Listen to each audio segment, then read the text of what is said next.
So we meet again. Thanks for coming, you guys. I really appreciate it. Really happy to be here again, seeing you all. So I got the first three people in the room, in the house. Okay. So glad you're all here. Hi, Silas, Maddie, Julie, Josh. A lot of people coming in. Thank you. Max and from Philly, and Ava from Dallas, and Sammy from New York, Joanne, Javin, I think that is. Max and Madeline, and Emerson and Bria and Amelia, and who else is here? Bentley and Alana and Michaela and Drew and Hannah and Clara and Elliot. Hi, thanks for joining me today. Christian and Madeline. We already have 286 people in the room. The Hopper family in Tennessee. Hi, Hoppers. And the Kendrick kids are here again, and Aiden. And let's see who else. Mateo, Delaney and Zoe and Asher and Sean and Gemma and Jet are here today and every day. Thank you. Melissa and Jeremy and Emily and thank you all. Riley, and haven't missed a day. Thank you. Connor, Kaylee, JD are here from Texas. All right. Tampa, Jack and Ben from Tampa are here, and the Cox kids, and Shelby and Spencer and Michael and Bella and Marcus and Avery and David and Michael and Alexa. Not that Alexa. Hi, Alexa. As a noun, bad can mean that which is below standard or expectations. Alexa, stop. Decency. As an adjective, Alexa, bad can mean having undesirable or negative qualities.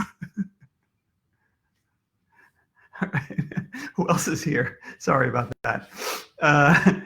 Alex and Aaron and the Jones kids are here, and Sadie and Will. And oh, I forgot to show you. We're going to be starting at 2 o'clock, which is in 3 minutes. Okay. So who else is here? Harry and Nathan from Roslyn, New York, and Gavin and Gabby in Florida, and Chase and Gavin and Stephen and Jack and the Jones are here. And that is true, what somebody said. Phoebe is here, and Claire from Tennessee, and Micah and Jonah. We got 642 people and growing.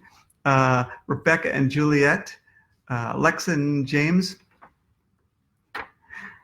Anna and Rhoda, and Lila and Elliot, and Lucas and Connor in Pennsylvania. Everybody in Colonia, New Jersey, the Hastrups, and Grace is here, and Patrick and Evelyn. Thanks for coming in every day, you guys. I really appreciate it.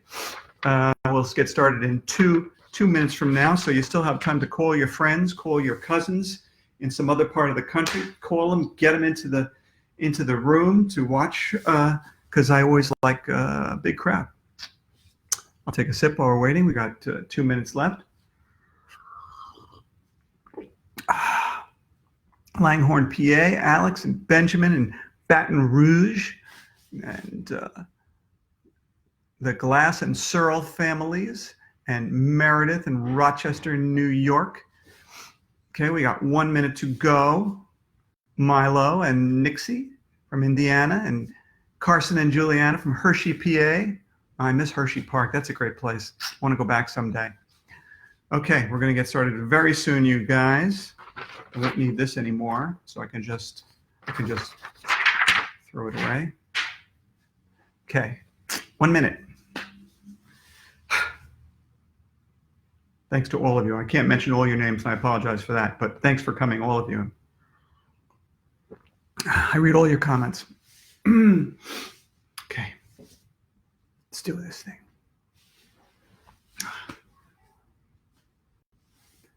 1:59 East Coast time. Soon it will be. You know what I say. It's go time, baby. Thanks for coming, all of you. My name is Dan Gutman. I am the author of the My Weird School series and various other books for kids too. And let's get started right away with our question of the day. And I noticed when I was reading your comments yesterday, somebody asked me the question, and I didn't even catch your name, I'm sorry for that, asked, why is Mr. Docker still there if he was fired last week? Excellent question. And the answer is that we are doing the books backwards in time. So the first week we did Miss Blake is a Flake, and that was number 4 in the My Weirder School series. Then we did Dr. Floss is the Boss, which is number 3. Then last week we did Miss Porter is Out of Order. That's number 2. And this week we're doing number 1 in My Weirder School. Dr. Snow has got to go. So if you're wondering what's next, here, you don't have to wonder. This is what we're going to do next. We're going to do the whole My Weirdest School series in backwards order. And you might want to maybe take a picture of this off your screen or take a screenshot. If not, I'm going to post it tonight anyway. And we're going to start with Ms. Hall and go all the way through the My Weirdest School series. Okay? So I hope that answers your questions. You don't have to ask me what's the next book. You know what it is. Okay, you ready to get started? So we were reading Dr. Snow Has Got to Go. In the first 2 chapters, Mr. Docker, the science teacher, informed the kids that their STEM scores, science, technology, engineering, math, have been not very good lately. And so he brought in his old college roommate, Dr. Snow, who's a brilliant scientist, to help raise the school's STEM scores. And the chapter ended with the information that they were going to have a science fair at the school. Okay, so now we're going to start with chapter 3, which is titled Brainstorming. Okay, you guys ready? Gather around the big screen TV or your tablet or your computer screen or your smartphone or whatever it is you're watching me on. Here we go. A science fair?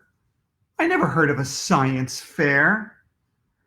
Will there be cotton candy at the science fair? Asked Ryan. No, said the snowman. Will there be rides? Asked Alexia. No. Can we win stuffed animals? I asked. No. What? The science fair sounded like a science unfair to me. Boo! Everybody was booing and hooting and hollering and freaking out. Mr. Docker held up his hand and made a V with his fingers. That's the victory peace sign. It means, shut up. The science fair is going to be fun, the snowman told us. Each of you can do an experiment, just like a real scientist. Kids can't be scientists, somebody yelled. Sure they can, replied the snowman. You can conduct experiments in chemistry, physics, biology, and engineering, using everyday objects you have around your house. Each of you will do a project. Wait, I think he just said the P word. Project is a horrible word because it means work. It means cutting and pasting and drawing and gluing and folding and stapling stuff. I'd rather fall into quicksand than do a project. I'd rather get attacked by a porcupine than do a project. I'd rather go to school on the weekend than do a project. Will there be prizes for the best project? Asked Andrea, who will do anything as long as she might win a prize so she can show she's better than everybody else. Yes, said the snowman. The student with the best science project will win a year's pass to the city science museum, and they will also receive a year's supply of Porky's pork sausages. Yay! Everybody started cheering. And here's Jim's picture of everybody saying yay.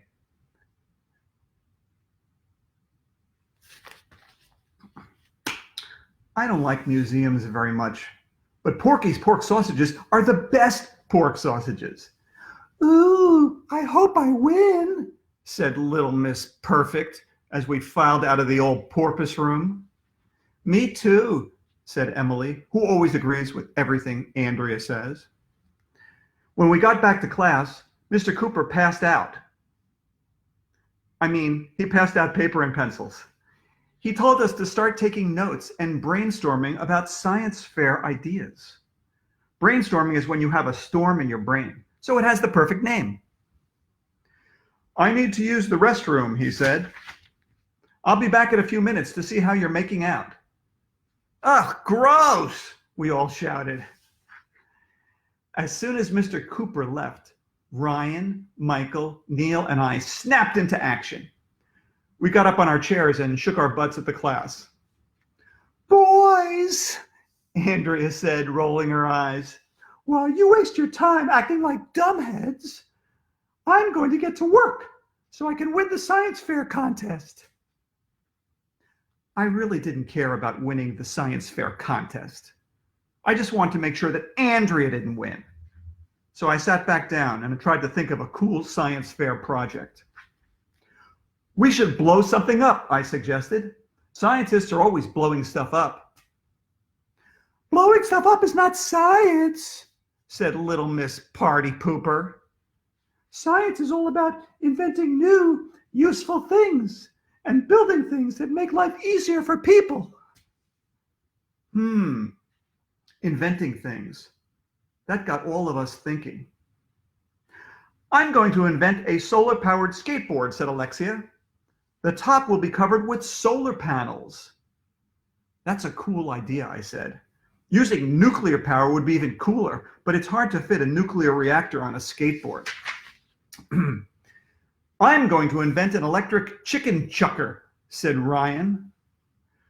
What does a chicken chucker do? Asked Neil. It chucks chickens, Ryan replied.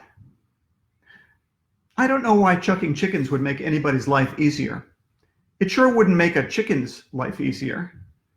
But in my head, I imagined a machine chucking chickens, and it did seem cool. And here's a picture, one of Jim's pictures of Alexia riding her solar-powered skateboard and Ryan's chicken chucker. Okay. I'm going to invent a time machine, said Neil. That way I can go back to the year before Twinkies were invented. Why would you want to do that? Asked Emily. So I could invent Twinkies, Neil replied. I'll be rich, rich, rich. That's when I got the greatest idea in the history of the world. I'm going to invent an air conditioner that you wear on your feet, I said. Why would you want to put air conditioners on your feet? Asked Neil. Sometimes my feet get hot, I explained. I'm going to invent anti-gravity underwear, said Michael. Why? Neil asked. So I can fly, of course, said Michael. We were all coming up with really good ideas for the science fair. I drew a picture of myself walking around with 2 little air conditioners on my feet. What are you going to do for your science project, Andrea? Asked Emily. Oh, my project is a secret, Andrea replied. I tried to peek at Andrea's paper, but she was hanging all over it, so I couldn't see. I still say we should blow something up, I announced. Maybe we can invent a robot that will make people's lives easier, and then we'll have to blow it up when the robot turns evil. I saw that in a movie once. At that moment, the weirdest thing in the history of the world happened. I glanced toward the doorway and saw the snowman's fizzy psycho hair in the corner. He was rubbing his hands together and listening to our conversation. I don't care what anybody says. The snowman is definitely crazy, and he probably wants to take over the world. There are only 2 reasons why anybody ever rubs their hands together. Either they want to take over the world, or they're cold. And the snowman wasn't cold. And here's a picture of Dr. Snow rubbing his hands together. Okay, that's chapter 3. Are you ready for chapter 4? Okay, hey, before we do that, I just had a thought. You know, in the beginning of the book, this might help you. case you're getting the characters a little bit confused, Jim did this nice picture of all the characters with their names so you can see, what AJ, Ryan, Michael, Alexia, Emily, Neil, and Andrea look like. Okay, chapter 4. Wait a minute, gotta find it now. Okay, chapter 4 is titled The Scientific Method. So you didn't know this book was going to be educational, did you? Okay, for first period the next day, we had science. When we got to the science room, the snowman wasn't there, but Mr. Docker was. "Follow me," he told us. "Where are we going?" asked Emily. "We're going on a field trip," replied Mr. Docker. Yay! Field trips are cool. One time, we went on a field trip to the zoo. Another time, we went on a field trip to a natural history museum. But if you ask me, they shouldn't be called field trips unless they take you on a trip to a field. Then they would have the perfect name. Mr. Docker led us to a secret stairway near the science room. We started climbing the steps and climbing and climbing. Climbing steps is tiring. Here's Jim's picture of all the kids climbing the steps up higher and higher. "Where are we going?" asked Michael. "You'll find out," said Mr. Docker. I thought I was going to die from climbing all those steps. I was huffing and puffing and sweating and panting. That means I was wearing pants. It would be weird to climb the steps at school with no pants on. Finally, Mr. Docker opened a door at the top of the stairs, and you'll never believe in 1,100,000 years what was up there. We were on the roof of the school. Did you ever go out on the roof of your school? It's cool up there. It's like being on the top of the Empire State Building. You can see forever from the roof, or at least the next block, and you'll never believe who was up there. I'm not going to tell you. Okay, I'll tell you. It was Dr. Snow, the snowman. He had a rope tied to a bucket, and he was swinging the bucket around his head like a lasso. And here's a picture of Dr. Snow swinging a bucket on the roof of the school around his head. That was weird. People who swing buckets around their heads are definitely crazy. "Hi, everybody," said the snowman. "Why are you swinging a bucket around your head, Dr. Snow?" asked Ryan. "I bet it's part of a science experiment," said Andrea. "Right you are," said the snowman. Andrea smiled the smile she smiles to let everybody know that she knows something nobody else knows. The snowman stopped swinging the bucket around and around and put it on the floor. "Now I'm going to fill this bucket up with maple syrup," he said as he took a big jug of maple syrup and poured it into the bucket. "Why are you doing that?" I asked. "Are we having pancakes?" "No," said the snowman. "Now I'm going to swing the bucket around my head again with syrup inside it." "Won't the syrup fly all over the place?" asked Emily. "It will be a sticky mess." "There's only one way to find out," said the snowman. "That's why scientists do experiments." The snowman picked up the bucket with the rope and started swinging it around slowly. Emily looked scared. "I'm scared," said Emily. "Okay, now I'm going to swing it a little faster," said the snowman. "Stand back." "Watch out," shouted Emily, covering her eyes. "Run for your lives," shouted Neil. The snowman started swinging the bucket around faster and faster. The bucket was flying around him sideways.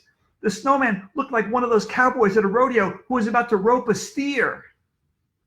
And then the most amazing thing in the history of the world happened. Nothing. The maple syrup didn't fly out of the bucket like I thought it would. It just stayed in there, even though the bucket was sideways. Wow, we all said, which is Mom upside down. It's like magic, I hollered.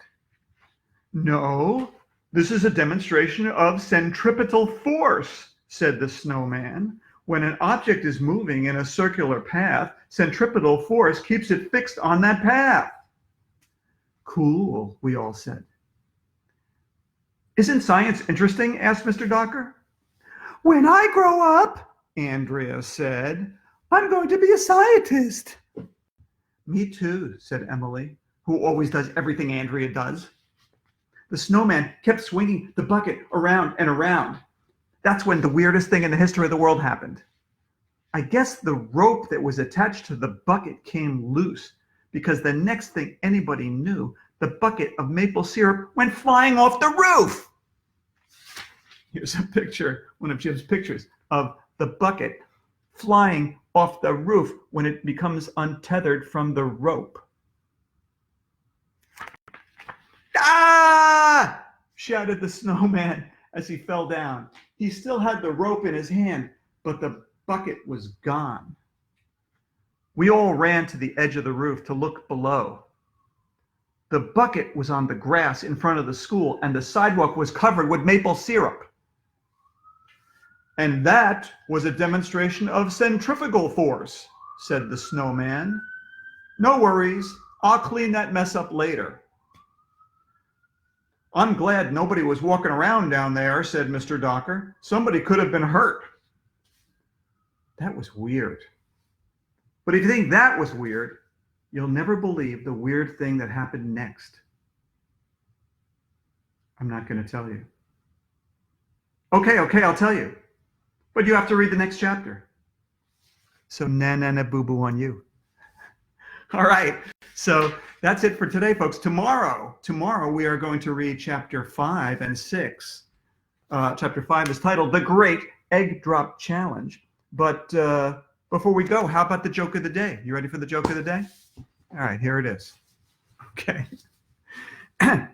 What's the difference between a tuna and a piano?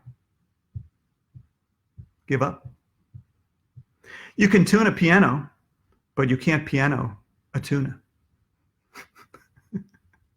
All right. I'll see you back here, same time, same place, tomorrow, okay? Read like crazy, wash your hands like crazy, and I'll see you then. Stay safe, everybody.